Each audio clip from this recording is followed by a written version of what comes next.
without further ado, I would like to invite Charlie Mahtesian to start with his own presentation. And thank you all for coming today to this important event. I'm Charlie Mahtesian. I'm Senior Politics Editor at the publication Politico. I've spent most of my career in politics, or around it, or covering politics. I was Senior Politics Editor at NPR and ran a book called The Almanac of American Politics, so as you can tell, I've been marinating in Washington politics for most of my career, for better and for worse. But here at this event, this is an event about, and it's hard, it's about morality and responsibility. But what I'm going to talk about today is neither of those. I'm going to talk about reality. And when I say reality, we're going to talk about the political reality of the genocide resolution debate as it plays out in the American political arena. Now, it's very important to keep in mind that regardless of the way those of us in this room view the issue, it is very much a political issue in Washington, D.C. And as a journalist who's been covering politics, I've been witness to the evolution of this fight in the U.S. And what I've seen is that the notions of justice and responsibility, or even the historical record, they don't play a central role in this debate, and that's really important to understand. The historians have already spoken in overwhelming numbers. We know that. The body of evidence speaks to the truth, and that body of evidence is vast. Everyone here in this room understands this and knows this in their bones. But in the end, what it comes down to, whether we like it or not, is the idea of winning a simple numerical majority in the United States Congress who will vote in favor of a resolution. And that's where the problem begins. Because here's one way to look at it. There are 435 congressional districts that make up our House of Representatives. And there are Armenians living in almost all of them. And we know this because the United States Census breaks it down that accurately, or at least it used to. And we all know where the largest and most active Armenian communities are, and yes, they're spread all over the map. There are places like New York and New Jersey and Watertown, Massachusetts, or Philadelphia, where I'm from, or Detroit, Fresno, Southern California. And when we get together, that seems like a lot. You go to church, it seems like a lot. But when you overlay it over the American political map, the reality is the majority of Armenians are clustered in a very small percentage of congressional districts. And so, put another way, there are probably less than a handful of congressional districts where Armenians make up even more than 1% of the population. And in American politics, it always comes down to numbers. It comes down to 278 in the Electoral College. It comes to 51 or 60 in the United States Senate. It comes down to 218 in the House of Representatives. It always comes down to a number. And so in practical terms, what this means is that the vast majority of members of Congress aren't very familiar with the Armenian community or the Armenian Genocide, and in the absence of lots of engaged constituents, there's no political impetus for them to take a stand. Now, if you spend any time on the internet, you'll find all kinds of unflattering references to the power of the diaspora Armenian lobby, and particularly to its power in the United States.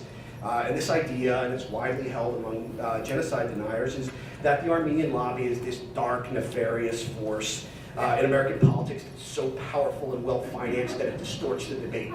I mean, you all know this. And well, let me tell you, I've been covering American politics for 2 decades, and at every single level, and I know dark and powerful interest groups. The Armenian lobby is just not one of them. And so all you really need to know, or all you need to do, is look back at the course of the 2008 presidential election and look at the course of the Obama administration, who many Armenians embraced back in 2008. But I think many would say has proved to be a disappointment on some of the most important matters to Armenians. But it's certainly true that Armenians have a muscular presence in Washington, D.C. And that's a function of passion, it's a function of civic engagement, and it's one that responds to the demands of this political era. I think the true power of the Armenian lobby is that it's an energized grassroots lobby as opposed to the opposition, which is really more effectively described as an astroturf lobby. And what I mean here is that a true grassroots lobby operates from the bottom up. It's driven by authentic and passionate advocacy by ordinary citizens. It gets and it derives its respect and its clout because it can drive a block of votes, whether that's small, whether it's large. Either way, it can drive a block of votes at election time, and that is what politicians respect. Now, The Armenian lobby, if you're asked to characterize it, or as I see it play out in Congress or in Washington, it's largely just the extraordinary commitment and energy of ordinary people, of people like Aram. But it's also ordinary Armenians doing extraordinary things. And like this, and there are different stories I hear either through the reporters that work for me or from my friends in Washington. It's stories of the Armenian who found out that his local congressman got his hair cut at the same barber and then managed to be there at the same time to talk to him about the resolution. Then there's another story I've heard of the Armenian the Armenian tailor who did work for a powerful senator, and because of their friendship, the senator became a strong supporter of Armenian causes. Many people will be familiar with the story of Robert Dole and how he came to be a supporter of the genocide resolution. That is the power of an engaged grassroots lobby. There is authenticity there. Politicians understand that and respect that. Now, an AstroTurf lobby, I think, on the other hand, is marked by its artificiality, and it's not real. It's not authentic citizen involvement, and like the AstroTurf that I'm talking about, the AstroTurf that's used in place of grass in sports stadiums, it is a replica of an organic product. And so, boiled down to its essence, an AstroTurf lobby is purchased advocacy created by hired guns, and it's a political force that doesn't exist without large sums of money to drive it. Now, here's why that's important. If you take a look at the other side, the genocide denial lobby, they have poured millions of dollars into lobbying efforts against the genocide resolution in the US, and over the past decade have hired the expensive firms of powerful former congressmen. We all know this here. They understand full well the pressure points of the American system and how it works in practice. And they don't just hire any former members of Congress. They hire the most juiced, the most plugged in, the most powerful former congressmen, former speakers, former majority leaders. And they hire them from both parties to cover all their bases. So in Washington, D.C., the genocide resolution battle is very much a clash between two very different forces. And they pursue dramatically different strategies in the pursuit of their goals. And so here's another way to understand the lengths to which the genocide denial lobby goes in the pursuit of its agenda and how it operates. And now this example comes from a reporter I know, and I think it will give you a fuller picture of what's going on. So this reporter told me firsthand, he had written a story a couple years back about the fight in Congress. This was a fight several years ago against, to pass the resolution. He was somebody who was largely unfamiliar with the Armenian Genocide, any of the details. He had not written about the resolution battle before, and he had recently written a very straightforward and objective account of the politics behind the dispute. I read it, and it struck me as a pretty straightforward account. Well, within days of publishing that story, he got a call from somebody he didn't know, a person representing, I guess what I would characterize genocide denial interests. And the caller, right away, offers him an all-expenses-paid trip to Istanbul. And so, if it's not already obvious, that was a pretty naked attempt to curry favor with a journalist who was thought to have some influence in shaping American political opinion. And so the practice of trying to persuade journalists with junkets, that's not uncommon. I don't want to sound Pollyannish about it. It happens quite a bit. I think most journalists know better and stay away from that. But it provides, I think, a small window into the resolution fight and how it plays out in Washington, where one side is armed with the weight of the historic record and the passion of a committed community, and the other side tries to overcome that record and a lack of grassroots citizen support by throwing millions of dollars into a broad spectrum of efforts that are designed to cloud the debate. And so, to get to the point about how that works, here's another way. In recent years, if you were to look at the congressional disclosure records, you'd find that among all sponsors of congressional trips to foreign nations, various Turkish organizations have ranked near the top. And there was one member of Congress in particular who I thought was a really telling example. This was a legislator who in Washington, many viewed as Turkey's top supporter, likely Turkey's top supporter in the House of Representatives, who was so close to Turkish interests that She had even received free legal help from a Turkish-American group after she had filed a lawsuit against an Armenian candidate who had accused her of taking what he had called blood money from Turkish interests. So that was a complicated story, but a revealing story. But this member ultimately lost her race to a member of her own party. So she loses in a primary. But here's the most remarkable part of the story to somebody who covers politics for a living. The most remarkable part is that on the day she lost her election, she wasn't even in her home district. And for political junkies, you'll understand this by instinct and by gut. But if you don't follow politics as closely as me, you're not a politics geek like me, it won't sink in. For a member of Congress to be up for election and not be back home, it's heresy. You would never, ever do that. So this member of Congress was back in D.C. And what was she doing on the day she lost her race? She was in Washington at a private luncheon with the Turkish ambassador. That is unheard of. Ultimately, it cost her her job. And I think most observers in Washington were stunned to find this out and to see that she would be away from her home district on election day, and not only out of the district, but sitting down with a foreign dignitary. And here's the most unique thing about this is there was not even a discernible Turkish-American community in her district. Ultimately, Congress works on constituency politics. It works on, if you look at the history of ethnic politics as it gets expressed through Washington, every group that has a cutout, every group that has some sort of policy geared toward its interests, for example, wet foot, dry foot immigration policy, take a look at how that works. It tells you the power of a small ethnic constituency. Every group that has that kind of carve out or gets that kind of break or achieves its interest does so because there is a community of active individuals across the country, or there are several districts with lots of active people from that ethnic constituency. There is no congressional district in the House of Representatives that has an active, discernible Turkish-American community. And it certainly wasn't this Congresswoman's Cincinnati area district. And so with that, I think, I'll bring this to a close. I hope I've laid out, what I've laid out here paints a fuller picture of the political reality behind this and what drives this and what the political calculus is in Washington and what are the forces driving this, and gives a fuller picture of the debate, and hopefully it explains what is, to many of us, seemingly unexplainable. Thank you. And my board will want to hear about that. Cannot echo enough what Charlie just shared. He hit the nail on the head, and I won't repeat anything that he said because he said it perfectly. There's much to discuss about the Armenian Genocide. There's the moral dimension, there's the academic dimension. I will focus, as you might expect, on the political dimension, because everything that the ANC does, everything that the global high-tide movement does, is aligned with one North Star, right?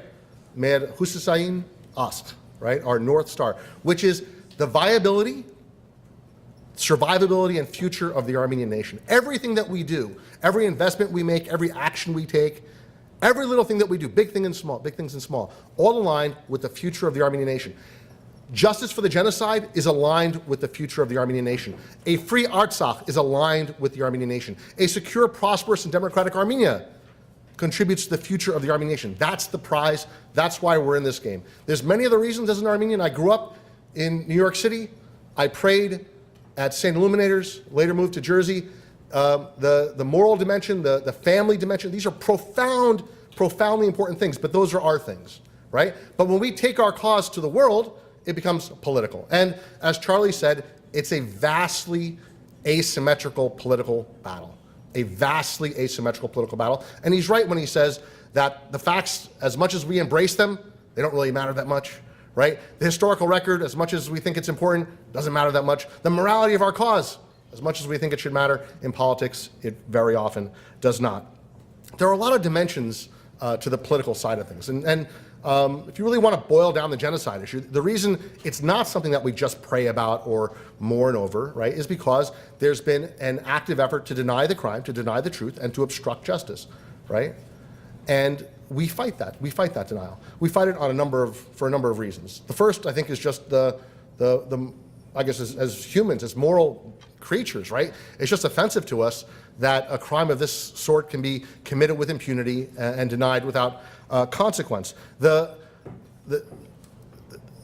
the moral side of things is just immensely painful when you think about it. It's just immensely painful. Think about just the 2008 to 2009 turnaround of President Obama, right? He went from being the guy, right, who called President Bush's policy inexcusable, the guy who hammered Secretary Rice over the firing of Ambassador Evans, who now enforces the same policy that got Evans fired, right? So the cynical use of the morality of our cause is epic. If there is a more profound instance of sort of cynical manipulation, please tell me. We had a journalist from actually Politico come visit us a couple of days ago, and we put in front of him a 24-page document of President Obama's promises on Armenian issues and said, listen, if you have a better set of promises, seriously, if there's a more distinct, clear, crystal clear set of promises that this president has put forward, show us. We think this is it. This is the top of the heap. So there's the moral aspect. There's also the prevention aspect, right? We want to make sure that the precedent of a genocide committed with impunity, right, does not encourage future genocides. We all know the Hitler quote. We want to make, as Armenians, right, we suffer terribly under genocide, right? And we have an obligation, I think, too. We can't just say, we can't just feel sorry for ourselves. We have an obligation out to the world, and part of that obligation is to make sure that what happened to us doesn't happen to others. And the way we do that is by not allowing this precedent to stand, by not allowing a precedent to stand of a genocide committed with absolute impunity. That's a second reason. A third reason, right, is the protection of Hayastan, right? The genocide issue, as Ambassador Manatsakhanyan knows very well, is not just about our past, but it's about our future. It's about the security of Hayastan. Ask yourself, can Armenia be secure, bordered by an overarmed and unrepentant perpetrator of genocide? We would say no. That's simply not a formula for Armenian security. There's another aspect, a fourth aspect, which is reform within Turkey itself, right? A Turkey that does come to terms with the Armenian genocide would be a Turkey that's a better government to its own citizens, including its Armenian citizens, and a better neighbor to Armenia. We hear sometimes that, well, the Armenian lobby should back off and leave the discussion or leave the debate to Turkish society. Absolutely terrible point of view. It's an unfounded point of view. The very fact that there is a discussion today within Turkey, right, is a function of our work over the last 5 decades. We invested a lot of effort making this a political issue in the diaspora, as a result of which it became an issue within Turkey. We forced the spring, and today there are people, good people, doing good work at great risk in Turkey, and that's a great thing. But it's not an and/or situation. Like we should do stuff in Armenia or we should do stuff in the diaspora. That's a false choice. Many false choices are thrown our way. All these reasons are important, right? The moral reason, because we're moral creatures. We want to see less genocide in the world. We want to see a safer Hayastan. We'd like to see a Turkey that's sort of post-genocidal and rehabilitated. These are all good reasons, good solid reasons. But if you really boil down why ANCA, why HITAD is devoted to ending the denial of the Armenian genocide, ending the obstruction of justice for this crime, it's for survival. It's for the future. In 1915, core elements of Armenian viability were taken from us. Core elements that sustained the Armenian nation on that homeland for thousands of years. Our demographic resources, our agricultural resources, our defensible borders, our trade routes, all those things that kept us alive on our ancient homeland, vast majority of them stolen from us. Right after the First World War, there was a consensus, at least among the European powers that won the war, that the Armenian nation should be restored. They should be given back their place at the table of nations. They should be given back their place at the table of nations. And the plan, of course, was outsourced to President Wilson, who drew up the Wilsonian map. We all know that that's not what Armenia received. Armenia received a fraction of Wilsonian Armenia, and Armenia today is partitioned, blockaded, landlocked, and I would submit, still suffering terribly from the wounds of 1915, wounds that, not to overstate the case, might yet one day prove fatal. So these are the stakes. These are the stakes. One of the core conflicts, or one of the core battles we fight in Washington is a definitional battle. And it's pretty central to our work in the last decade or so. which is we've gotten past the genocide never happened thing. We've opened up a front within Turkey. We've got now the 43rd U.S. state, South Dakota, recognized genocide. The New York Times, the Associated Press speak honestly about the genocide. We have scholars obviously have settled, resolved this as settled history. But the question that remains is, should the genocide in Washington, as a matter of U.S. policy, be treated as a crime or as a conflict? Because the definition that you apply to what happened in many ways defines the remedy to what happened. In many ways, if it's a crime, it's a hierarchical relationship between a perpetrator and a victim, right? Pretty much every justice system in the world holds the precept that the victim should be made whole, the perpetrator should be punished, and we should do all we can to prevent a recurrence of the crime. These are like basic tenets of justice shared, I think, by essentially every culture around the world. That would be how we would view it. DC pushes back very aggressively. Their chosen path for many years was to ignore the issue or to beat down the issue or to openly ally with Turkey. Those paths are no longer viable for the U.S. Department of State, the National Security Council, and the President. But they have sort of fallen back to a position of, yes, something terrible happened, but it was a conflict. And instead of applying the discipline of criminal justice, they would apply the practices of conflict mediation. That there are two parties, they're horizontal, they have some set of equal rights, some relatively equal claim upon a narrative. I think the phrase used by President Obama recently is we want a just acknowledgement, full, frank, and just acknowledgement of the facts. It's very much a backward-looking formulation, one that would lead to, yes, maybe Turkey acknowledged they did something wrong, but that's where the issue ends. That is not sufficient for us. We are pursue the genocide issue because we seek justice for the crime of genocide. Justice for the crime of genocide. I'll offer a couple of thoughts and then I'll wrap up. One thought, because I think this is worth touching on. Very often this tension between the concept of recognition and the concept of reparations, right? Now obviously, the Armenian nation deserves reparations, right? And it would be my choice, right, to just skip to that step and say, okay, write the check or hand over the land and we'll be done with it. It doesn't work quite as simply as that. Political movements are much more complex and much more involved. I'll give three quick examples of where you can have the facts on your side, you can have morality on your side, you can struggle for recognition, and then that recognition can translate into a remedy that is somewhat acceptable, right? First, and this is, I owe this to Professor Chris Simpson of American University. He said that if you went to an American library in 1950 and looked up the ill effects of tobacco, of cigarettes, right, you would find no shortage of studies that said tobacco is poisonous, it will kill you, it causes cancer, right? But why did it take 50 years, right, to put in place the remedies, right, bans on machines selling cigarettes and payments out to the healthcare systems of different states? It took about 50 years of work because of the tobacco industry's lawyers and lobbyists and legislators. They had a lot of pressure, right? Ultimately, though, that pressure got to the point where there was a public acceptance that cigarettes are bad for you. Ultimately, an admission under oath. You may remember the tobacco executives appearing before Congress and saying, yes, tobacco is addictive, or nicotine is addictive. Yes, tobacco is cancer causing. They made that admission, and then the remedies were put in place. The same, I won't bore you with the details, can be said in many ways of global warming, right? There was a denial for many, many years. Ultimately, a lot of movement in terms of building public awareness at the state level, eventually at the Congress level. Eventually, industries, at least rhetorically, have ceded that, yes, there's global warming, and they put in place remedies. Insufficient to be sure, but at least the progress was made. The recognition of the wrong led to a remedy for the wrong. A third instance being South Africa, right? For many, many years, we just turned a blind eye to the apartheid in South Africa, the racist system that allowed whites to govern a vast majority of African citizens. Eventually, though, a U.S. movement, right? And America does do the right thing. It just takes time and effort. America does do the right thing, believe that.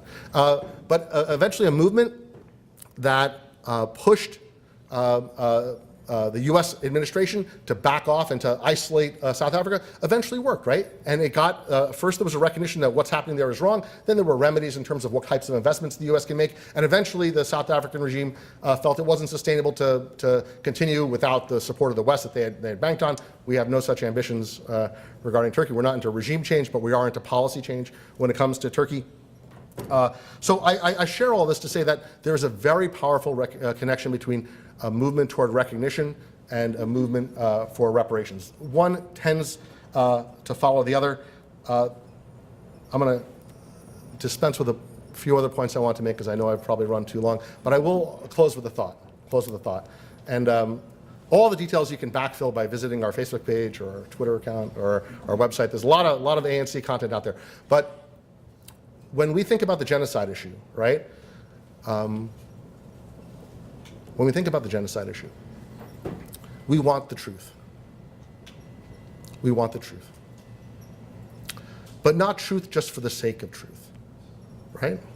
We don't need that. After all these years, I don't think any of us are so insecure or hungry that we need some third party to tell us our history, right? We seek the truth, and we seek third party affirmation of the truth because truth serves justice, right? Truth in the service of justice. But even the justice in and of itself is not sufficient, right? That justice must serve the security of the Armenian nation, right? So the path for us is an acceptance of the truth, the implementation of justice in a way that will secure the future of the Armenian nation. That's the prize for us. The genocide issue for us, like Artsakh, like the strengthening of our homeland, is a future-oriented enterprise. We seek the truth, we work for justice because it contributes to the security of our homeland. Thanks so much. I teach international relations at the Freie University in Berlin, which is one of the largest departments of political science in Germany. And as a political scientist and an international relations scholar, of course, it would be quite easy and comfortable for me to say, oh, I'm not a policymaker, and my job is actually to criticize them, what they do. But in fact, I think I'd like to start maybe with address a little bit some of the concerns that already Aram raised and also Charles about double standards and immorality in politics, which is of course not unique at all to the engagement, political engagement with the Armenian Genocide, but is a generic problem, of course, that we see in international relations, in international politics. And of course, it would be important to look actually what the sources of this are. And when I start my seminars on international relations theory, I usually begin with the question to the seminar, who do you think, or what do you think is the most important journal in international relations? And usually a couple of hands will come up and say, it's Foreign Policy, which is true. I think we can say that this is a very important magazine, which policymakers read as well as scholars as well. And then I usually ask, so what was actually the name of this magazine before it was Foreign Policy? And that's, of course, when there's usual silence. Very few people usually know that actually the journal's name was Journal for Race Development. And only then, later on, this was in 1910, and in 1915 it was changed into Journal of International Relations, and then in 1922 it became Foreign Policy. So often, of course, we see it would be quite convenient to see to think that science is very isolated from politics. Of course, we know this is not the case, and in fact, often science itself serves the powerful. And the Journal for Race Development was not a magazine on eugenics; it was actually about how to govern the lesser people, basically, and this is the predecessor to the Foreign Policy. So this was just, I tried to make an elegant move to an article that appeared in the Foreign Policy magazine this January-February edition by Tom DeWaal. Maybe some of you have seen this article, certainly Aram has, he's quoted in that. Tom DeWaal wrote this article called The G Word, The Armenian Massacre and the Politics of Genocide, so clearly appearing a couple of months before April 2015, we can interpret this article as a move for opinion making and paving the ground for what may come. And in this article, actually, it's 13 pages long, which criticizes mostly the Armenian lobby politics and its obsession about the G word. I'm ironically referring to this now, of course. And it's quite an interesting reversal, of course, where the insistence about getting by several Armenian diasporic communities, the insistence to get genocide resolutions passed in various governments is criticized here by this author, and instead the contributions within Turkey are highlighted positively in this. So since we heard now a lot about the US already, I'd just like to point out to one part in this article where, after talking about what Armenian lobby politics have done not so right so far in the US by insisting too much on the G word, as he says, a concept that he deems to be now redundant, he says the only good news in this bleak historical tale comes from Turkey itself. Since the election in 2002 of the post-Kemalist government, led by the Justice and Development Party, in a process largely unconnected to outside pressure, Turkish society has begun to revisit some of the dark pages of its past, including the oppression of the non-Turkish populations of the Ottoman Empire. Now, Aram has already made a reference to that, how since 2002 a process has begun. But what is really interesting in this article, that while there's a lot of reference to the US, there's no reference to the EU at all. And I just wanted to now, in my short 5 minutes, maybe look a little bit what the EU side of this has actually, how this has played a little bit also in the discussions on the recognition of the Armenian genocide. And here, actually, in fact, we see, I mean, to keep a long story rather short, a little bit of a reverse development insofar that already in 1987, the European Parliament has passed a resolution that recognizes the Armenian genocide. These resolutions were repeated at several instances. Particularly in 2005 and already also in the 2000s, there were in several, both member states as well as in several EU fora, debates and criticisms with regard to Turkey and its denial of the Armenian genocide. I'm sure many of you have noticed that 3 days ago, the European Parliament has again issued a resolution that calls upon its member states all to pass genocide resolutions that recognize the Armenian genocide. So, of course, this is quite interesting, of course, that despite this very heavy emphasis and much more engagement, even though it is a very ambivalent engagement within the EU, that this has not made it all into this narrative that Tom DeWaal proposes to us when he says, oh, you know, suddenly since 2002, there has been this process. Well, it was exactly that year when Turkey intensified its efforts for EU candidacy, where during this process in particular, Turkey undertook several reforms in all policy fields, of course, not just with regard to its treatments, not with regard to the Armenians, but also with regard to the Kurds, etc. Many different initiatives happened in that part. And in fact, as Sayam Barak was also here, she has in her work highlighted that actually that this issue about Turkey's denial of the Armenian genocide has become a criteria to assess Turkey's capacity to become fully European, right? And if we compare these two attitudes by the US and the EU, I think we could say probably that the US sustains or assists the maintenance of the denial of the Armenian genocide because it does not want to lose Turkey as its ally, while the EU actually is making the Armenian genocide very much a political, a very important political debate because it does not want Turkey inside the EU, right? So in the one sense, it's actually trying to keep it out, trying to keep Turkey out. In the other, on the other side, it is trying to keep Turkey in. So of course, in both cases, we see, and you know, it would be up for further debate if this is actually the way how crimes against humanity and how the crime of genocide should be engaged with. But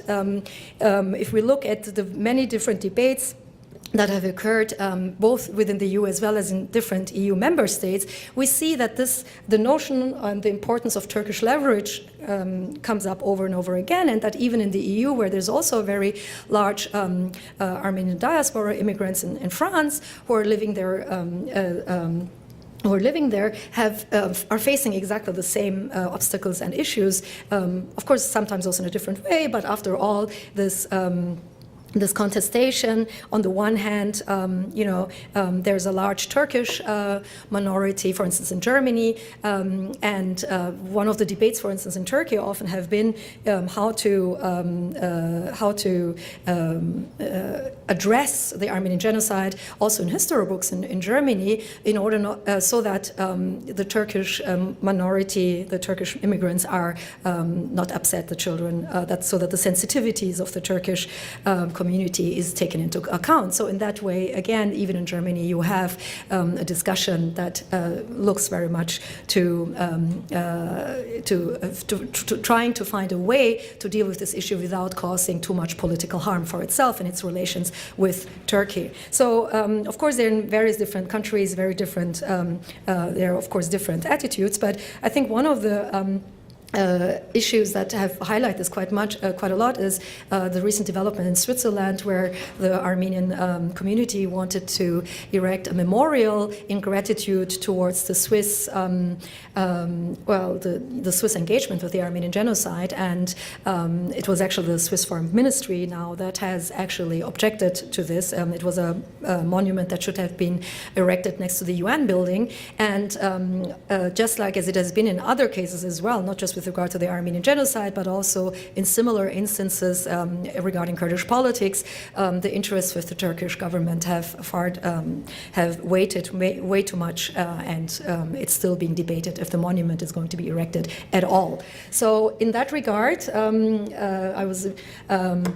I was invited to bring in a little bit of an EU perspective into this discussion, and I think, of course, the importance of the resolutions in 1987 at the European Parliament, the recent resolution that has been just passed, as well as many different debates that happened both in France or Switzerland, which criminalized the denial of genocide, have of course a very important effect, and also particularly because of the Turkey's candidacy to the EU, at least at that time when Turkey actually wanted to become an EU member, it had quite a bit of a strong importance and influence on Turkey. But in recent years, this Turkey's EU candidacy is anyway just mere rhetoric at this point. It's often being described in Europe as a coma patient where neither side wants to switch off the plug.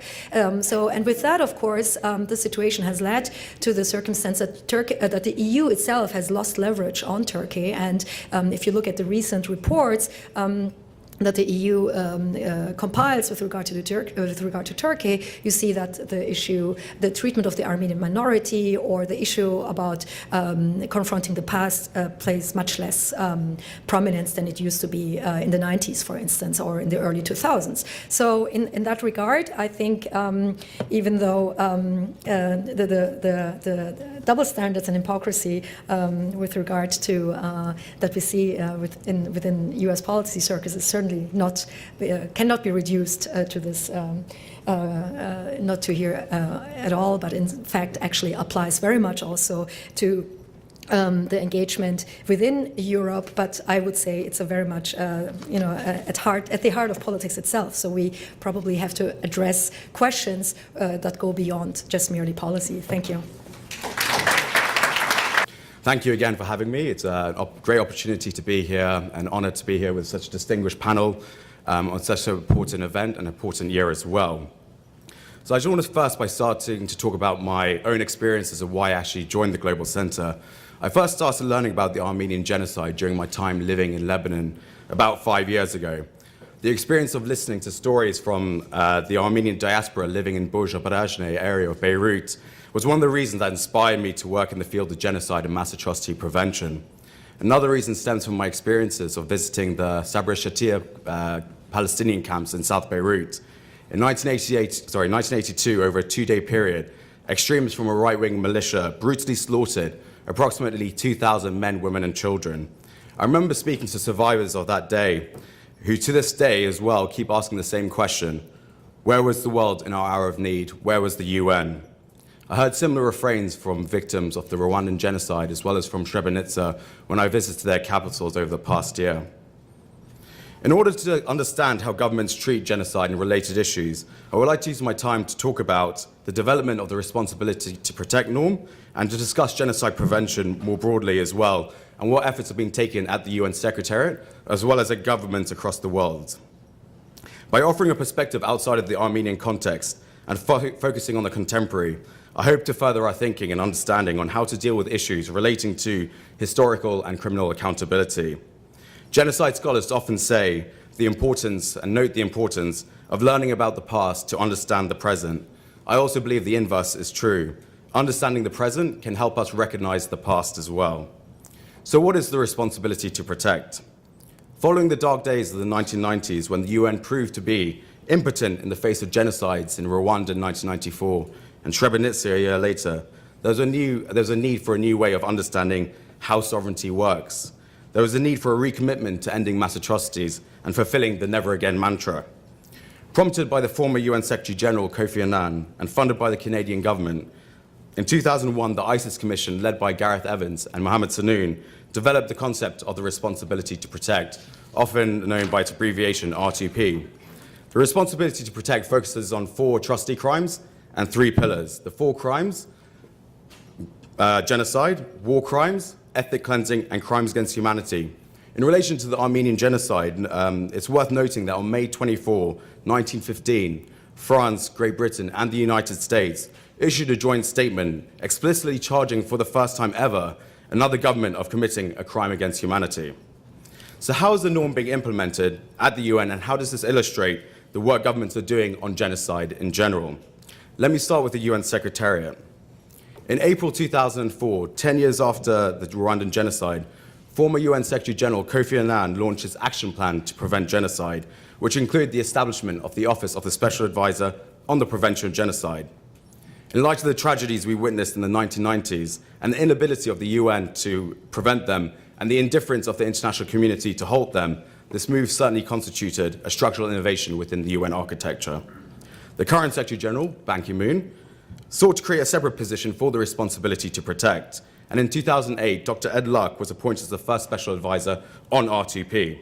Dr. Luck played a key role in leading the conceptual, institutional, and operational development of R2P. More importantly, Dr. Luck was also responsible for writing the Secretary General's report on genocide prevention and R2P, which has been issued in successive years since 2009. Each report has been debated in the General Assembly during what is called an informal interactive dialogue. While in an imperfect measure, these debates are one way of measuring the attitude and acceptance of member states towards the responsibility to protect and the fight against genocide. So, for instance, the growing participation of member states, most importantly with increasing support from the Global South, especially those from Africa, illustrates a growing commitment to protecting populations from the most heinous crimes imaginable today. Today, only a few member states rebuke the idea that governments can continue to massacre their own civilians and hide behind 17th century notions of sovereignty. This is a tremendous shift in how we view the world, given the tragic events in 1915. From my own personal engagement with member states, it's clear to see that the conceptual gap that existed a decade ago between the global north, who rallied to the banner of humanitarian intervention, and the global south, who defended traditional notions of state sovereignty, has been bridged by R2P. Another measure of the shift in how the international community works on atrocity issues is by looking at the usage of R2P in resolutions in both the General Assembly, the Human Rights Council, and the Security Council. For instance, between 2005 and 2010, the responsibility to protect was invoked in 4 major Security Council resolutions.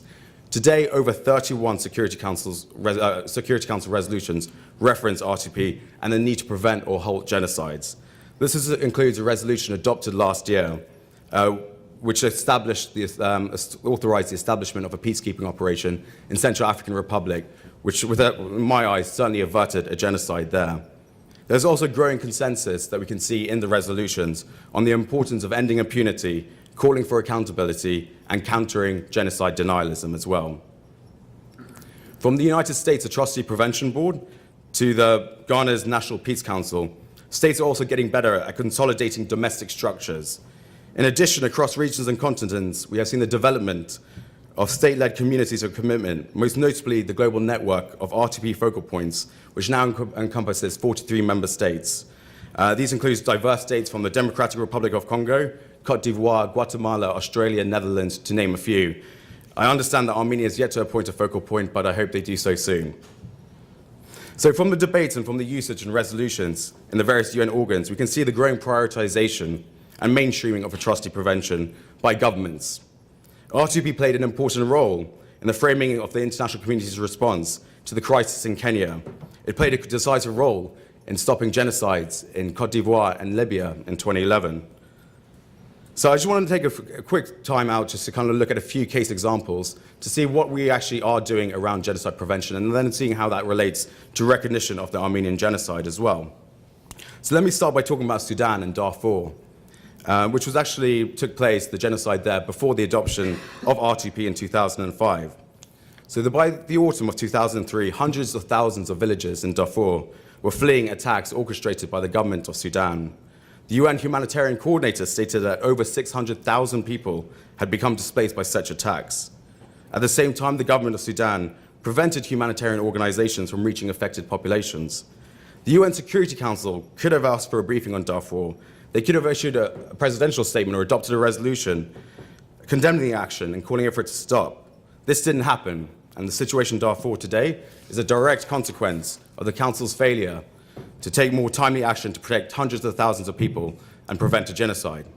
We can compare that situation to the situation and ongoing crisis in South Sudan today. Over the past year, civilians have been subjected to horrific attacks perpetrated by both governments and armed rebel forces.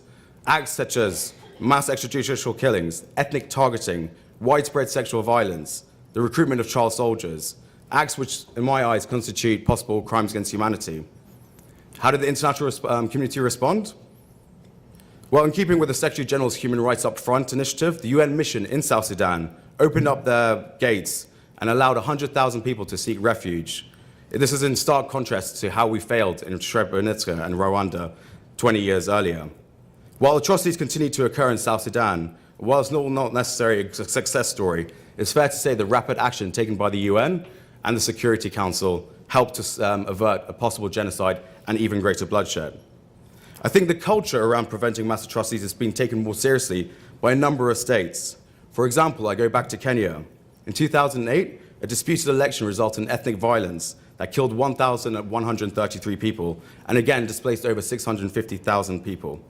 During elections in 2013, however, there was no such widespread and deadly disorder.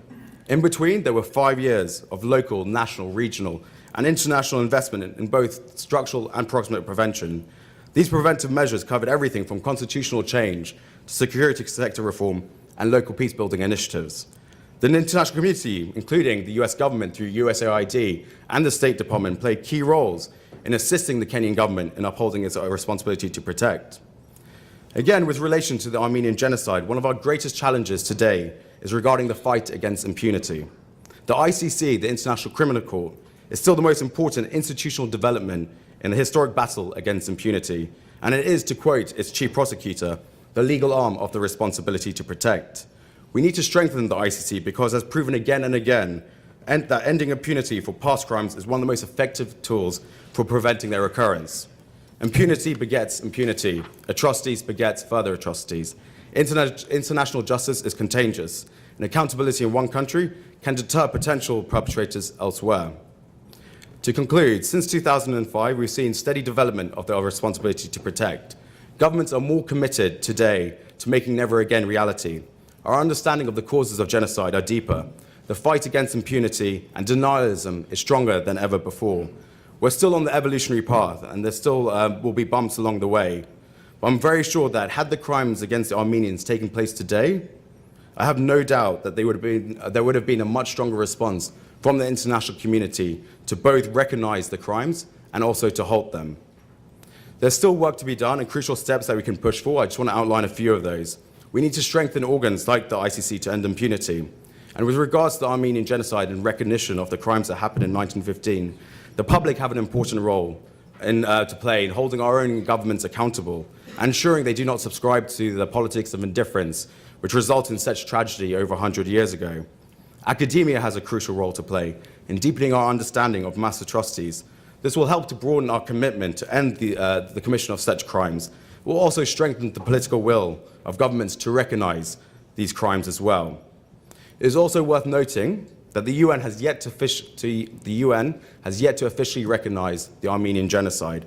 And I believe in this important year, it is incumbent on the Secretary General to do so. And I think the development and strengthening of the Office of the Special Advisor on the Prevention of Genocide will be key in this respect. I also believe it's important at this moment in time for the UN General Assembly to pronounce itself upon this situation, on this issue, by adopting a resolution which recognizes the genocide. The International Court of Justice as well, which was mentioned by Jeffrey Robinson yesterday, should also play a role in making a legal determination. Thank you very much.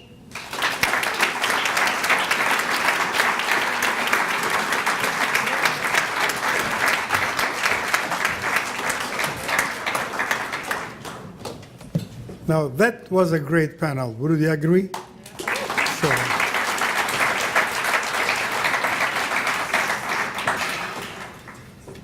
How many people in the audience know who Shavash Torigyan is?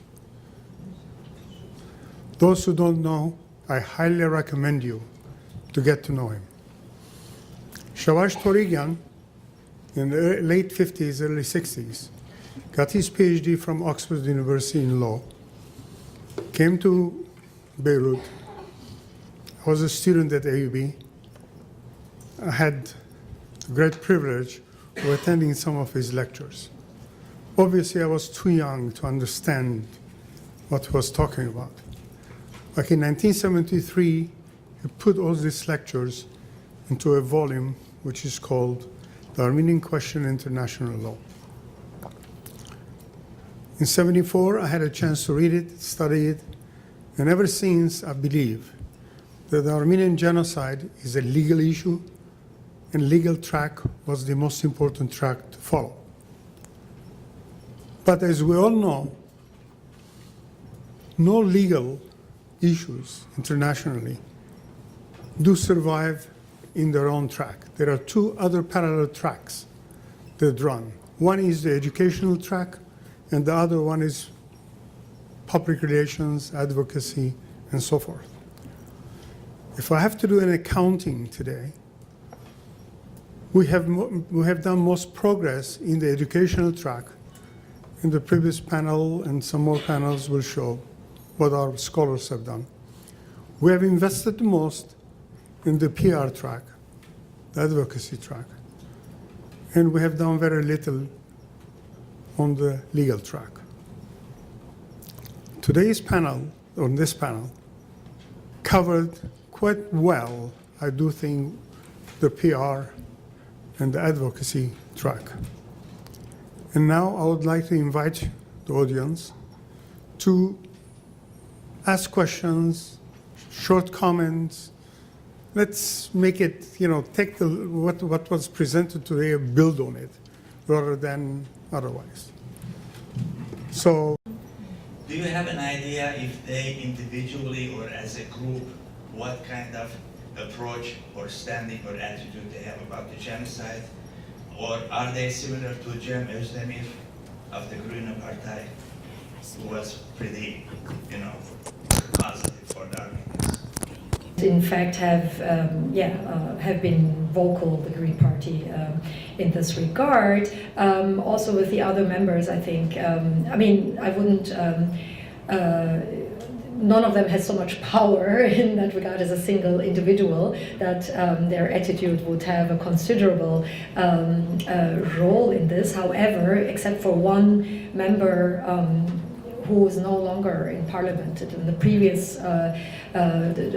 tenure, there was one member of the left party actually who was actively denying the Armenian genocide, and he had faced a couple of difficulties with regard to that. But in this current term, there is no one with a particular engagement with regard to the Armenian genocide from either way, I would say. And maybe because you mentioned Cem Özdemir, maybe just a word with regard to that. The Green Party is one of the parties, but I think it is actually the Left Party who has been, I mean, it's called Left Party, the Linke, which is which has been very active in genocide recognition, not just with regard to the Armenian genocide, but also with regard to the Herero genocide, and I think their contribution has been quite foundational with regard to that.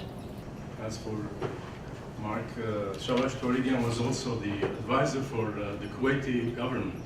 He was the advisor for the Ministry of Oil, as well as he was the first person who uttered the Armenian genocide and tried to make a resolution in the UN Council, so to, put forward the Armenian question. Also, I have a question for Mr. Ryan. Why hasn't Omar al-Bashir been brought to justice like the US President? And finally, to Mr.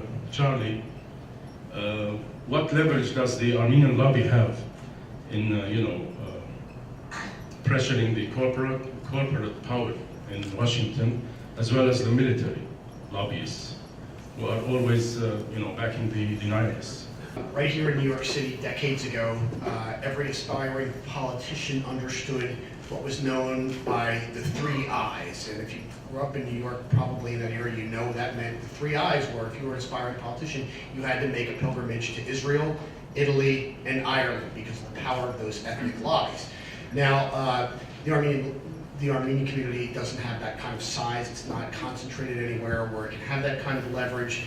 But another example that I would see more recently would be in 2011, President Obama went to Puerto Rico, and you might think to yourself, certainly a lot of people did in 2011, President of the United States is a pretty busy guy. Why is he going to a place that's not even a country? They can't vote in the presidential election. No president had been there in a half century. Why go there? Well, the political calculus. He went to Puerto Rico because he knew he was running for re-election in 2012. And he knew that the fastest growing community in Florida was the Puerto Rican community in Central Florida by Orlando. And that was a message to the Puerto Rican community. Armenians need to understand those lessons, and that is the leverage, which is understand the pressure points of districts, understand how to get engaged, understand the pressure points of members of Congress, what they care about. But ultimately, it all comes down to the simplest of virtues, which is civic engagement. I mean, you have to engage with members of Congress. They literally, they do pay attention. For all their flaws, for all that's wrong with our system, I can promise you, they listen when groups of citizens get together and can promise to deliver a block of votes. It's no coincidence that the leading legislator in Congress, and I guess it's fair to call him the leading legislator in Congress on Armenian issues, is from the most Armenian district in the country. That's a district that is probably more than a quarter, I think, Armenian. There are very few districts like that, but it's that kind of leverage, letting politicians understand that Armenians care, they pay attention, and they vote on the issue. That's what gets the trips. That's what gets the attention. Sure. Thank you for your question. Just regarding, so Omar Bashir, the president of Sudan, was indicted by the ICC, I believe in 2008 or 2009, for acts of genocide perpetrated in the conflict in Darfur. And why hasn't he been arrested, and why isn't he in The Hague? I think it's outrageous that he isn't. The man has committed some of the most heinous crimes imaginable, the worst crimes, the acts of genocide. But sadly, he's also been shielded for national interest purposes by 2 permanent members on the Security Council. Interestingly, the same 2 Security Council members who are also shielding the Assad regime in Syria, who are also perpetrating crimes against humanity and war crimes. Sadly, the way that the Security Council works means that some permanent members have a veto. And I think it's a historic anachronism that this veto is still there. And it should never be used in situations of mass atrocity crimes. And so that's why me and a number of other organizations, Human Rights Watch, Amnesty International, and a few others are calling for the veto to be banned from being used in situations of mass atrocity crimes by the P5 members. I have 2 questions. The first one is for the group.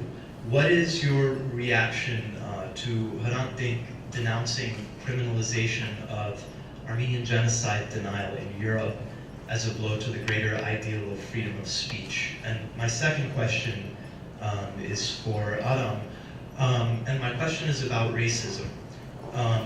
What can Armenian mainstream lobbies do to ensure that denouncing the Turkish government doesn't snowball into hatred or racism towards Turkish citizens or people of Turkish descent? Thank you. I'll comment off subject. First about Tom DeWall. Tom DeWall actually is a pretty eloquent spokesman for a point of view in DC, which is that the Armenian Genocide is a conflict between relatively equal parties, not a crime that requires justice. Part of his narrative or his presentation is that that the discussion within Turkey itself is an organic one, that it would have taken place. But to believe his point of view, you'd have to believe that if you subtracted 50 years of diaspora advocacy, just pretend for a moment that it never happened. We're not here, our parents and grandparents never pushed the genocide issue, it was not an issue, right? You'd have to believe that absent 50 years of tireless effort, they'd still be talking about it today in Turkey. I don't believe that. You have to make your own judgment. There is today also a resolution on the genocide in the Turkish parliament offered by the HDP party, which is a predominantly Kurdish party. Very brave move. To push the legislation in the US Congress might be thankless, but it's actually dangerous in Turkey. That's number one. Number two, I just have to raise this, then I will answer your question. A question we get asked at the White House from the NSC, and usually it's in a small setting, and the question will be something like, usually done in a respectful and polite way, in which the word genocide is openly discussed, because it's private meetings, right? And they'll say something like, listen guys, how is it that you think that 100 years after the fact there's going to be consequences for what happened to you guys? How is that? And the premise of that question is, well, there have been no consequences for the last 100 years, and now you guys want to impose consequences. Hey, guess what? There have been consequences for the past century. They have all fallen upon the shoulders of the Armenian nation. I mentioned this during my talk. The major hits to the viability of the Armenian nation, the fact that Armenia today is partitioned and blockaded and landlocked and impoverished, right? These things are derived in great measure, not entirely, but in great measure from the terrible atrocities of 1915. So there have been consequences for the past century. They've all been visited upon our nation. We think those consequences should be distributed a bit more equitably. Okay, so it's not a matter of who's realistic, who's unrealistic. That's not an issue. To your question about, I understand your question. It's a really good question. I'm going to push back a little hard though. I'm going to push back a little hard. I'm going to say that the Armenian nation is a traumatized nation, is a victimized nation. I don't like talking about ourselves as victims. I get the whole shtick about you're not a victim, you're a survivor. I get all that, right? But the fact is that we took the hit in 1915, right? Just like somebody might suffer a terrible assault, or a child might be molested, or somebody might be raped, right? These are terrible things. And I might, in my heart, right, in looking in the eyes of a victim, think to myself, don't be hateful. Don't let the evil visited upon you, right, change you in ways that essentially are a victory for the perpetrator. If I had no soul, if I had no human compassion, I might even lecture that victim, right, about my views about how they shouldn't hate. But the fact is, and they shouldn't hate, of course they shouldn't hate. No one should hate. No one should judge other people based on their ethnicity. You don't blame people because of how they're born or how they were raised. These are not fair things, obviously. These are like givens, right? But let us be super careful to draw a moral distinction between the two parties, right? The perpetrator and the victim of a crime both might have reasons to be angry, right? And they both certainly might have cause for hatred, but they're very, very different causes. And I'm very careful about ever grouping these things together because I think they're super, super different. And I think that's a moral distinction that we should be, it's a bright red line that we should make. Back step. Of course Armenians shouldn't hate.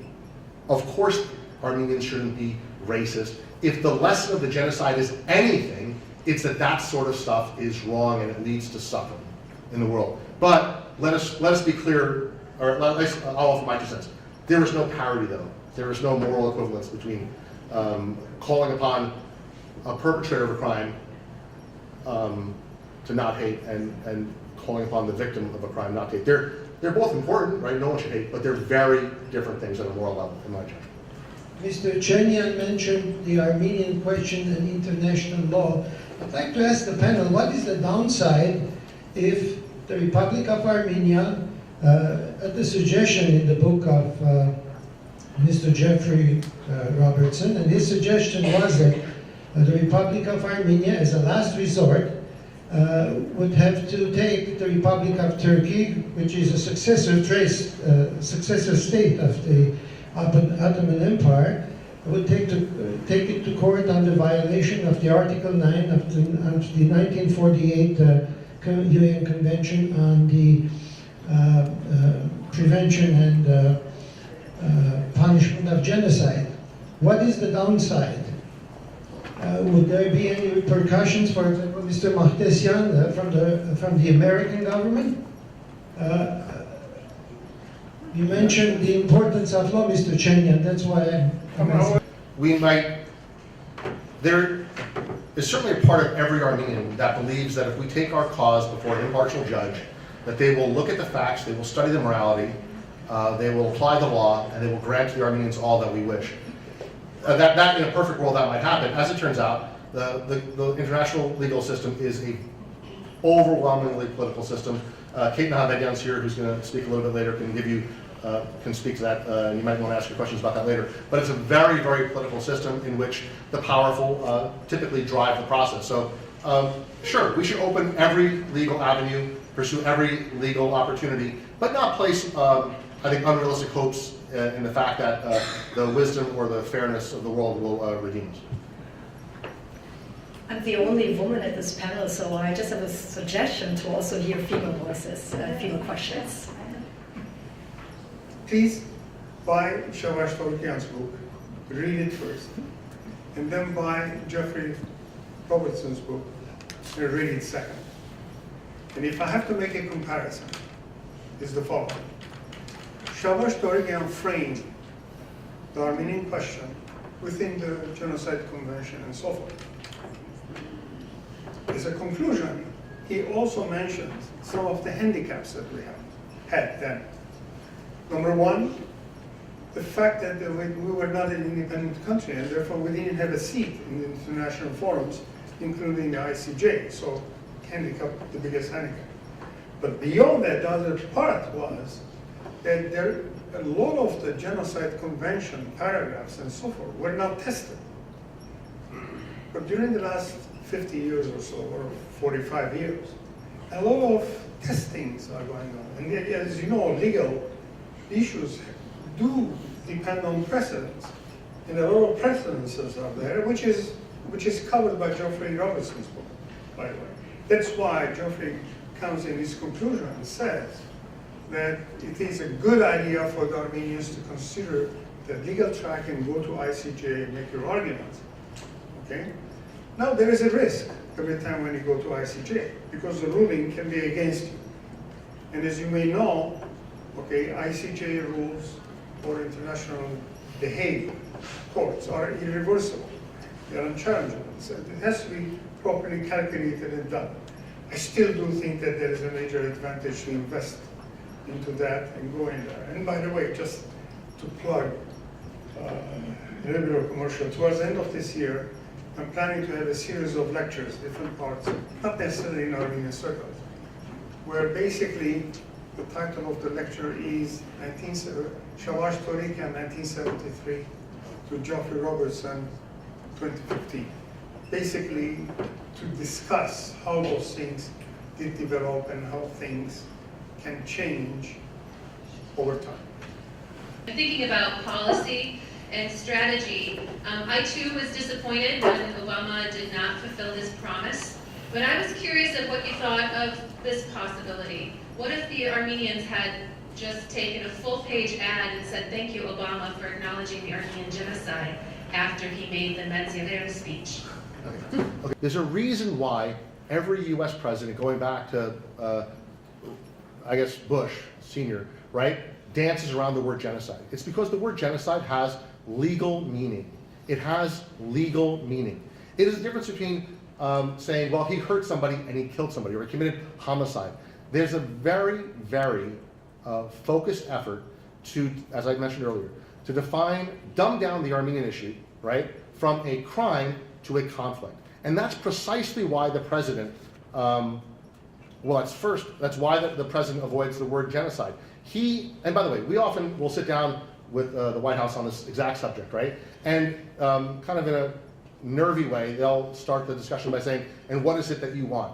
And our response is, well, we really want nothing more than for the president to do what he said he would do. And by the way, there's no one who's going to explain it any better than he explained it. If you read his own literature, if you read his own letters, if you read his own statements issued a year before the election and 2 days before the election, he went into explicit detail about the importance of characterizing the Armenian genocide as an instance of genocide.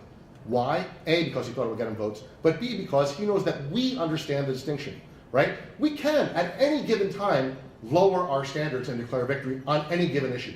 We could, for example, just say, okay, we declare victory on Karabakh because we're going to get the highest degree of autonomy. Look at us, we're great. Everyone do a round of applause. Or we could say, President Obama, you called it massacres. Good enough for us. We'll lower our standards and declare victory. That option is always available to us.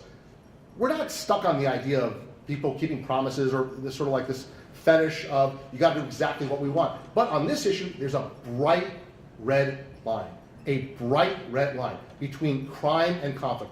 If the issue is defined as a crime, there's a set of remedies that will follow. If it is defined as a conflict, there's another set of remedies that will follow, and that's the remedies of TARC, if you recall TARC. That is the remedies of the protocols, the idea of two equal parties, each with a different narrative. Maybe one has a little bit more facts on their side, maybe the other has a little bit morality on their side, but that it's just this horizontal relationship between two parties, and they should work it out.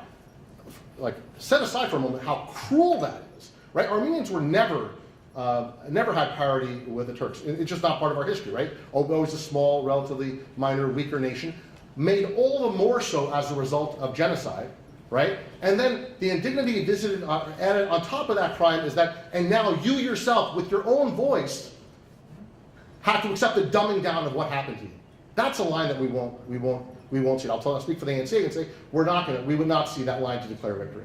I'll take this opportunity to ask you a question for the benefit of us Armenians, to explain to me what happened in prior to genocide, prior to establishment of Turkish Republic, the behavior of Kurdish and Kurdish society towards Armenians before the Armenian genocide, starting Armenian cavaliers all the way to post-genocide, and now. What is it that we're seeing here from Diyarbakir to this resolution versus then? So very briefly, of course, I've been to several organizations, both from the NCA or other groups in the US, where I've talked about the Armenian-Kurdish relationship, the changing Armenian-Kurdish relationship in that regard, that the Kurds were complicit and beneficiaries of and perpetrators of the Armenian genocide. However, in the transition, in the historical transition from Ottoman Empire, where they were seen very favorably by the Ottoman Porte in protecting their interests, in the transition to the nation states, the Kurds themselves became subject to those policies that they had contributed themselves to. So this has led to quite a bit of interesting and very important developments in that regard, that in many steps that today are which are today accorded to the steps by the Turkish civil society, were in fact done by Kurds, by Kurdish organizations, Kurdish activists. You have a recognition of the Armenian genocide very early on from the PKK and 16 other Kurdish organizations in the 1980s already, and very vocal proponents to recognize the Armenian genocide within Turkey were most often the Kurds themselves. Eren Keskin, a very famous human rights lawyer, for instance, as well as many activists within the party, that the HDP that Aram just mentioned. And I think what is important here with regard to the Armenian genocide have happened in Diyarbakir. We see very important proactive legislative steps, both with regard to the renovation of Superior's Church as well as this resolution. And I've been trying to, now for the past 5 years, whenever I come here, to point out, to shed light a little bit to this and to show, well, yes, of course, there's a lot of dialogue between Armenians and Turks or the Turkish counterparts, but actually, you know, how come you don't take notice that there's, you know, these Kurds, they're doing already quite a bit of steps. Of course, that's not true for everybody in all organizations, of course not, right? But one has to see actually what is going on. I've written in the Armenian Weekly about this, so I'm happy to talk more about that, but I don't want to take up the time more for this, particularly because we have a panel also. Thank you. I would like to address Mr. D'Souza. Thank you for your warm comments about the Armenian cause and the support. I just would like to clarify 2 quick points. You mentioned the May 24, 1915 declaration calling it a crime against humanity. And if I heard you correctly, you said United States, France, and UK. In fact, it is Russia, France, and UK, not the United States. I just want to clarify that. Sure. Secondly, you referred to the United Nations not recognizing the Armenian genocide. Maybe it's maybe worth to clarify that also, to say that while the General Assembly has not passed a resolution, however, I was part of the delegation in the 1970s and 80s that the UN Subcommission on Human Rights adopted a Whittaker's report that referred to the Armenian genocide as a genocide. And finally, one quick comment about the lady. I'm happy to hear the lady who talked about the indigenous nations at the UN. While I was at the UN in Geneva on human rights as an NGO in the 70s and 80s, at the request of Native Americans, I represented their issue. I was a delegate on their behalf and represent the Indigenous World Association. So there's a long-lasting relationship which I would like to build on and continue afterwards with you. Thank you. Armenian has recalled the important work in the 70s and 80s and the report in the Subcommission on Human Rights and the famous Benjamin Whittaker report. The United Nations obviously is not a sovereign state, it's a collection of 193 states, often divided, although in the United Nations. The work, I very much welcome the comments by Ryan, with whom we work. We have just known each other for some time, and the Global Center for R2P is a very, very vocal, very important organization, civil society organization in the United Nations. That the Armenian genocide is not a standalone issue, that it is not something that stands outside the global agenda, is very important in our perception as a government. We have been very strongly involved in promoting the concept and the instruments of prevention of genocides. It has been recalled that there is an instrumentarium, there is available tools today. I will not go into analysis as whether these are very good tools and whether we have just put this crime aside and we are in a happy world. Absolutely not. But that we shouldn't give up, and that the international community should continue to invest efforts in confronting this crime, in going out and taking very serious, very real efforts. One of them, the convention, is one such legal instrument. There are other instruments which we would try to promote in the practical field. The Security Council is an important body. The sensitivity of the Security Council to act quickly in situations which produce genocidal tendencies is something that is a consistent challenge. Darfur was mentioned. Rwanda is a fundamental failure, which Kofi Annan had a very strong pangs of remorse about it. Whether that famous facts could have been delivered quickly rather to the Security Council rather than lost somewhere in the Secretariat. Those are the issues which are very sensitive to us as a government and to us as a people, I believe. And today it's sort of a moral duty before humanity that we need to continue as a nation, as a state, as a member state of the United Nations, to work very hard towards the promotion of genocide as an issue, as part of the international community. We are very much, we are looking after a resolution in the Human Rights Council. We've been doing it since '98. We, promoted, elevated it from a resolution and convention resolution and prevention. And this is an ongoing work. It's a soft law. It's a text which consolidates the efforts of the international community and underlines those further steps that we need to take to promote the instruments of prevention. And the specific offices of the R2P, the Special Advisor of the Secretary General on the responsibility to protect, as well as the Special Advisor on the prevention of genocide, we as a nation state were very much partners with those offices, and we work very, very closely with them. Thank you. My name is Armenian Boyachan, born and raised in the United States of America. And to the panelists, welcome, Mr. UN. There are 3 R's that I guide my perseverance in this whole movement. It's not reading, writing, or arithmetic. It's recognition, restitution, and restructuring. To me, it's a hand-down issue on recognition and restitution. It's not a problem. The United States knows it, the world knows it, we all know it. However, the restructuring is an element that has me concerned, because after we regain our lands and our wealth and our properties, what's going to stop that animal next door to us from doing the same as they did for 150 years? So, here's my question. Is it nice to be nice to those who have to learn, the children of the Turkish descendants in Germany, not to show them or talk about the genocide? Is it nice? Was it nice to our children in 1915? I say, Sir. Okay, you asked that we make some comments. Okay. That's the way you started.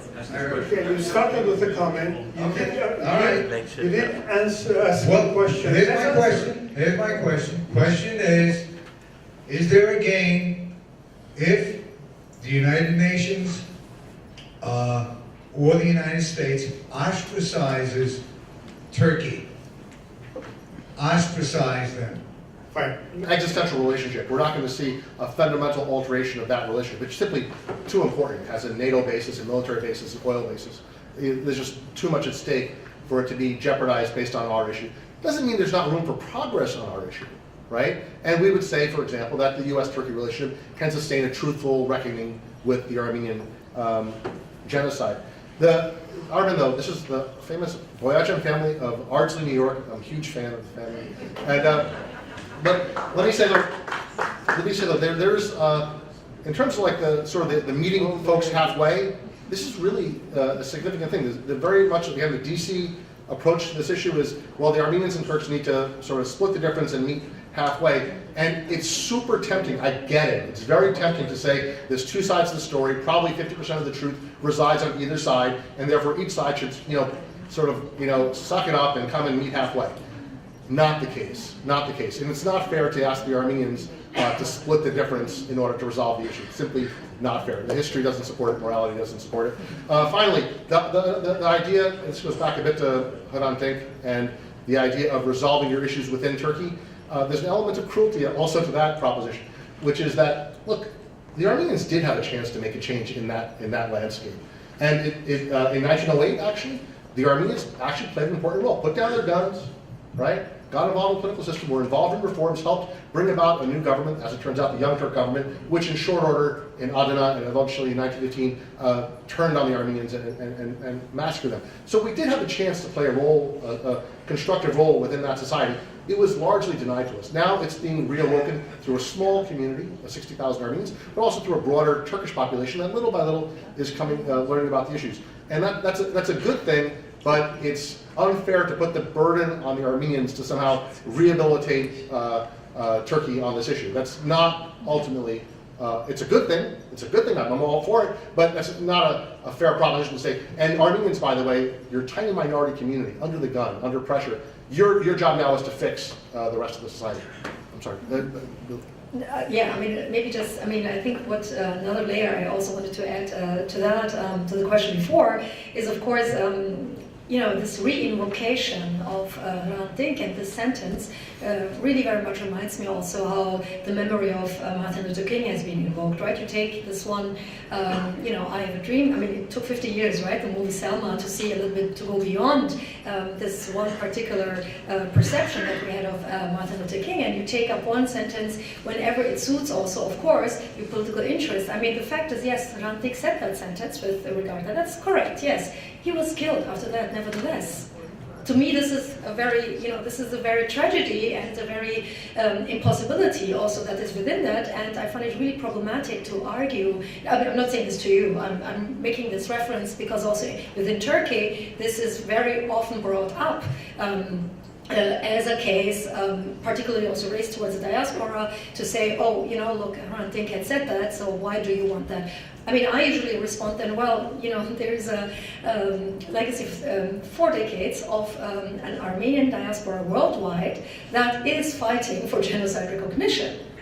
I mean, how about taking that into account as well? I mean, it is important to take that into account, but it's also important to take, particularly for the discussions in Turkey, to take account that there's one thing that seems to be uniting this very large Armenian community around the world that meets on this ground of genocide recognition. So how come we don't take this as a discussion point, for instance, in the debates in Turkey and you know, that of Hrant Dink?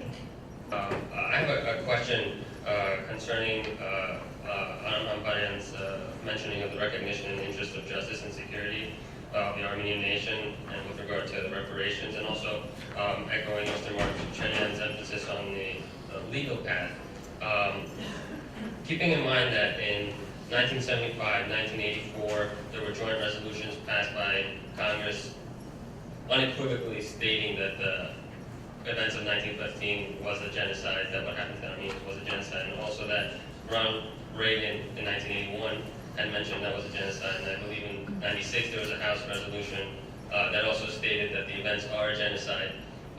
Why is the emphasis right now on, I guess, again, recognition, when technically it has already been recognized on both the legislative and the executive presidential level, not to mention several court cases coming out of California, part of which got stopped and prevented from reaching the Supreme Court, in part due to part of the court's reasoning being that courts aren't supposed to decide foreign policy.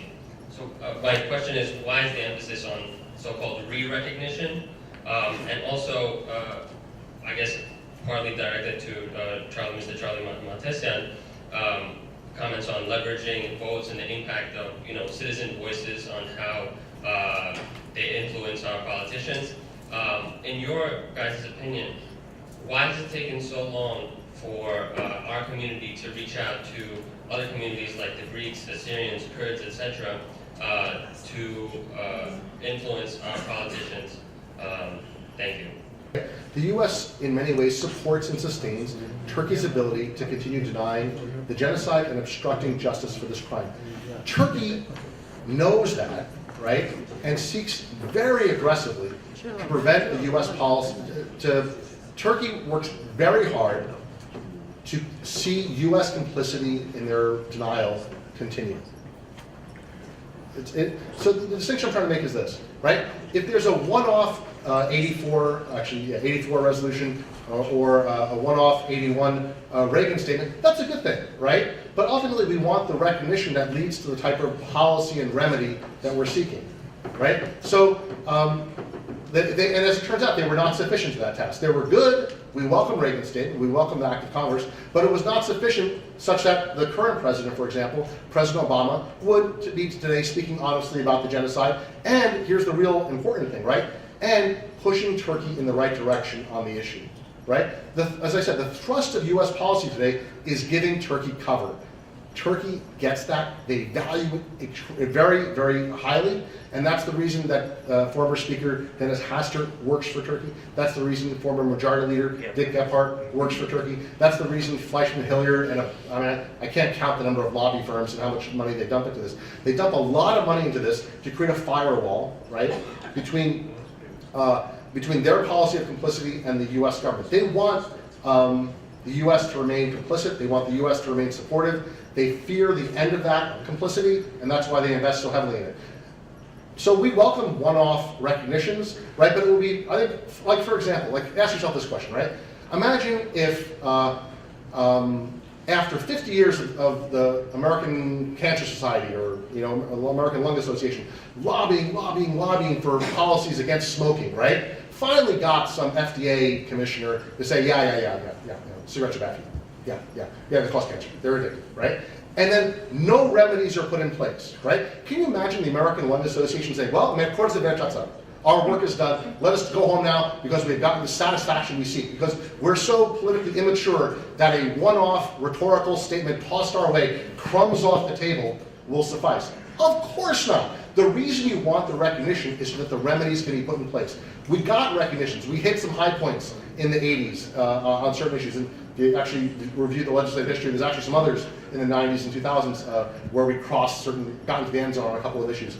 But the bottom line is you want a shift in policy. You want a shift in policy. It would be the sort of incredibly short-sighted to point at something that happened many years ago that did not ultimately change policy and say, well, we won that fight, let's move on. We haven't won the fight. Evidence of that is that a U.S. State Department official who tomorrow uses the word Armenian genocide will be fired. So the policy needs change. We're going to keep pushing for that change.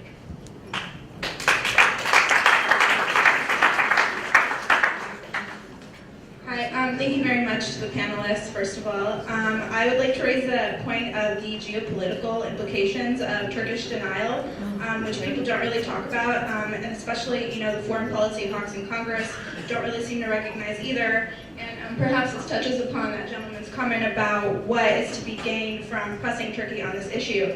And in order to do that, I'd like to read a comment from actually Tom DeWall's article in Foreign Affairs, which talks about this quite well. And this comment says that the hostility and unrepentance of Turkey is the primary driver of Russian influence in the region. For Armenia, an unrepentant Turkey is the dictionary definition of an existential threat against which there is arguably no other alternative than Russia.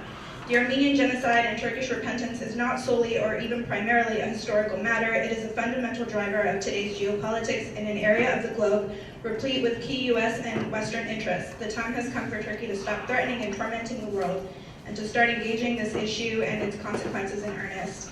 And I was just wondering what your take on this is. Thank you. That's us as first unrealistic, and two, unreasonable, and third, angry, and fourth, whatever, vindictive, and do all the normal things that you do in politics to kind of stick it to the other guy. And for what crime? For what crime? I'm going to just beg your forgiveness and say, you take a lot of hits when you try to, when you push back. I'll give you an example, and this is off subject, so I apologize. We felt that Richard Hoagland was the wrong U.S. ambassador to Armenia, and subsequently we felt that Matt Breiser was the wrong U.S. ambassador to Azerbaijan. And we were able, through friends in the Senate, to block both, which earned us two editorials by the Washington Post, the Graham family, and one editorial by the Wall Street Journal, which by name hammered the Armenian National Committee. I remember the words, they're etched in my head. The ANCA, a particularly noxious lobby, those are the words of the Washington Post. And I had an opportunity some months later to talk to the editorial writer for the Washington Post. His name is Fred Hyatt. And I said, he wants to talk about something else. And I said, Fred, before we move forward, we've got to rewind and talk about why you called us particularly noxious. Because there's two things that you might not agree with that we believe in. We believe that people of Artsakh should be free. We believe that they have the same rights as Americans to choose their own government. That's number one sin. Number two sin is, we think we should speak truthfully about the Armenian Genocide, right? For that, we got tagged as particularly noxious. And you take all the hits for that, and there's no shortage of Washington Post, and I'm going to throw Tom DeWall in there as well, and a whole bunch of other enablers who will use every trick in the book to try to isolate the Armenians, to isolate groups like ANC, even from our own community, right? That's the game they'll play. It's a divide and conquer thing. But my general feeling, and I said this at the outset, and I'll say it again, and I'll try not to talk anymore, which is that America is the country that does the right thing. America is the country that does the right thing. It takes a lot of time, it takes a lot of effort, but America does the right thing. And the most important weapon we have to survive as Armenians is Armenian education, is Armenian school. For example, recently I read the Jewish community in France, 400,000 of them, they have 715 schools, Jewish schools. The Turkish imam in the United States, with American money, he opened 145 charter schools.